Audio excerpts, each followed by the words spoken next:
Malo soifua, malo tawata'i whatalo whatu nei tūlao le afiafi. Ia pa ia se tātou atinu o whia lavolo e maua ai le waunanga nei a lobe. E ala i tātou tala mai Samoa, wa lava le longo ina. Ia o lo o topa ia mo lo o tō malu le aso, ma le aso ma lo tawata'i, ma lo le ono sa i le wha o me le amutanga nei vai aso e usi mai loa lau whaafafonga. Whaafafonga nei tātou tala mai Samoa nei fo i aso ngafua. O le aso le Valentine's Day manuia tele. Ia le Valentine's i wompa anga. Ia ale loa bei. O le tala mua mua wa whamautu mai le laka pisa moa lo lantou maua ina o se tusi o ni whaasea. Mai na ialo ma tama whanau sa moa lo ta alo ta alonga o laka pita i tō fitu. Ma o le nei tusi na ave sao anga i le asosi o laka pia le Pasifika. Ai kopi ai le uni laka pia sa moa po le laka pisa moa e pe unu whaingoa inai nei. O loo tōwhia loa ia e le komiti whaafoe le laka pisa moa se soa komiti. E la tō te whai esu esu enga whapitoa. I le mata upum whaasea e pei ona whai e tamata alo. Ma toi li poti atua i le komiti whaafoe se temi whaavave vave. O whaasea e pei ona au mai ai i le tusia ni tamata alo lo whaalia ai le leanga le whaingo i la tō. A o iai tō pai e le pūlenga o le au. E pei on sila fia o loo i le temi nei le au tai tō fitua le atinu i tō pai. Mo vai al tamili sanga tai to fitua ale lalorangi mo le lua afe lua e pe ona mataina ma lo au mai le lato talo sanga mo suenga e winga i le whaingo i lanto e le pulenga le au. O lo otua ia e tamata alo e whaapea e le te tau ona pisia i lanto le COVID e pe ona afia ai le to asfulu tolo o i lanto pe tai. O le whaata mala le pulenga le au e ala i teimia ko le ninga ma le ave o i lanto i no fuanga o lo matua i tumutumu i tangata. Le ana mafua i lava o na afiam pisi ai sia mo COVID. I se pepa o whamtalanga le whaasala lawina le laka pisa mola o tā uai e le ofisa sili a whale o mawaenga Vincent Fipulea i e whapea. O lo o matua i tanga i totoa i ai le laka pisa moa mai le o se mata apu e whaingofie. E whaisina popola i ai o le komiti whaafoa i tūlanga o lo o whaasea mai ai tamata alo. Na tā uai e whale o mawaenga o leo lo o whai esu enga i totoa i nei whaasea. Ma whailoa mai se li poti se teimi o iluma. O loo tā ue le tusi whaaseale nei mai tamata alo le au ta i tō fitu. I le taimi na whanofo e se aile tō asfulu tolo i la tau ina ua pisia le COVID. Na matoa i le ma whaise fito ta inga i le pūlenga. Le ai se lango ma se whaamalo si au mo i la tau a o whianga i ai ma le whaamai. Ai mai se o tua inga i le lava mea ai ma whainu. O loo tā ue le nitu se whaapea ina ua oka ina inisi o tamata alo i ala tau mea tau mafa. No la tau tua ia le tau fia e le pūlenga mai tene ino la tau toe tau mafa ina pe tatia i foi. Whaadia le nitu si a whi au tustusia na avanto le pūlenga ia i la tau. A o wha anofo e se e whaapea. O loo tua ia ai o i la tau on tangata pon tamata alo e le ini whatu. Mai le mawhai o na lato whaaftaia mea o mawhai o na lato maua. Ai meise o le ai o ni lato wau ngā. O tua inga o manei o lo ua whai e sue enga whaapitoa so a komite pe on tō fia te minei. Ele laka pisa moa e pei o na iai. Ia whaasea mai tamata alo. Inisi o tala o na tūlanga whaale tōna pe o na lipotia mai inisi o alo ma tama whanau o sa mōlo o iai ngal wenga whaavai teimi au stadia. O sauno aise tasi o tamali i wailonga i tūlanga i le awina ato o tangata whaingaluenga mo atu mamau i ngalwenga whaavai teimi. Le awhionga i ato atangaloa tio enendeo. E whaalia sa o na whingalo, ma ia tā ua i o se mata upo e matua i onga. Ma o te tau o na fō ia masa i li fōlo i ai i whainga malo. Whaalia e to atangaloa i nisi o whaataloanga ma le autu stala e whaapea.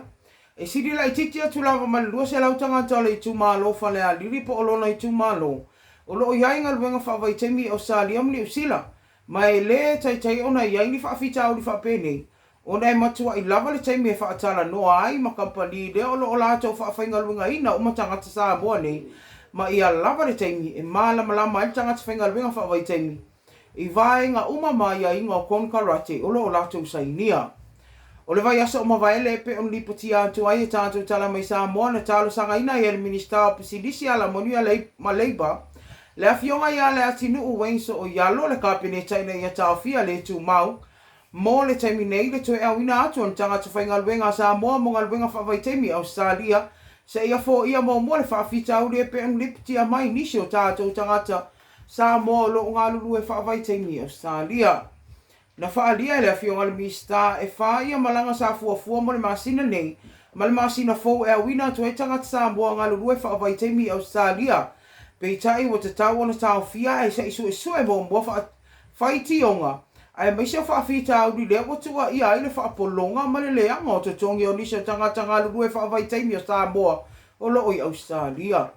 O nisi o whaafita au li lea na mawhai o na maua i su enga le matanga luenga o loo nafa ma le awina atu o tātou tangata Samoa mo i anga luenga. O nisi o kon karaten sa i nia lava whaatope tope i malaiva a lele teimi whato a tau nua tuaina i tangata whai ngā luenga. Mai le ai ma se teimi e me whai ono whai tau ma malama i tangata. Ia inga uma o loo i te tonu o nei kon karate. O li poti e pe ona iai whaasea nei tau le a Samoa i to o dua le ana pu e ina i lunga o penga te whailangi. Ma su enga i se komiti whaapale mene a Australia. O loo tā uaile ma to i leanga o tau singa o i lātou e mai se o le leanga o te tongi. Ma whale o loo no fuai. O loo whaatalia e le mista i a siri poti mai le vaenga le tanga luenga. Leo lo lātou au wina atu tangata Samoa mo i anga luenga whaavai taimi ala. I tua inga whaafita au le pe ono whaalia e nei tama whanau. Ale atu nuu, i le leanga o le whainga i lātou ma whaapolonga, ai le tai ona lava te tongi. Tā muli as whasia si langa le matanga luenga wa o ngata alonga maanga nu e pe anu whaalawi loa i le pole as wharilin se invai atu nei.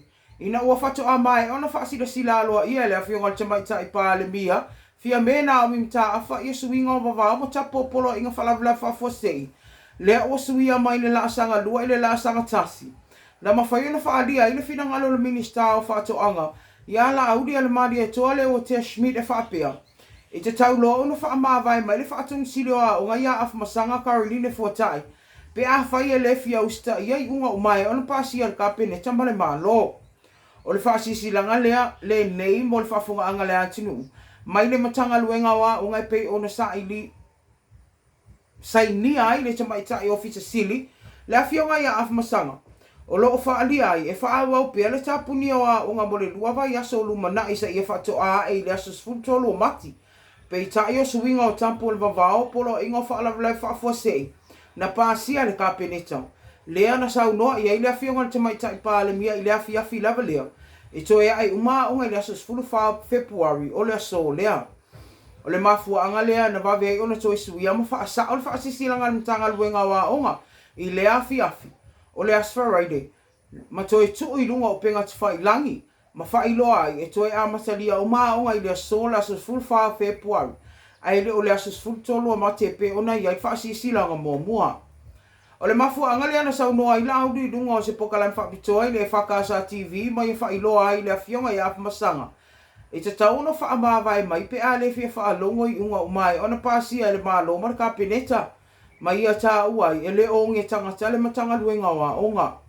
Ui le whaasa onga e pei ona soe whaasilo ina le awhionga le ofisa sili a afamasanga. A ena whaalia e le awhionga i ala au le ai mase a ngā ona o le nā whaasa onga. Ma ia tā uai e whaapea. O upo le atunu e toe se i lava le whao ai ua i longa lo na tūlanga. E pei ona sila fia le au whaafonga le asfareile lea na toe fo i eisa amoa le la sanga boa po le lanu sa masama.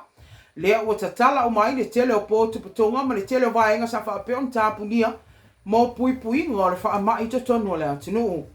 O le teminei na sauno ai la fionga le pālimia ia fia me ua whaasolo ina vai de si amo le COVID tino o le tele o tangata e tolus fulutasi e pe o na afiampi sia le COVID mai le mawhai ona toe pipisi.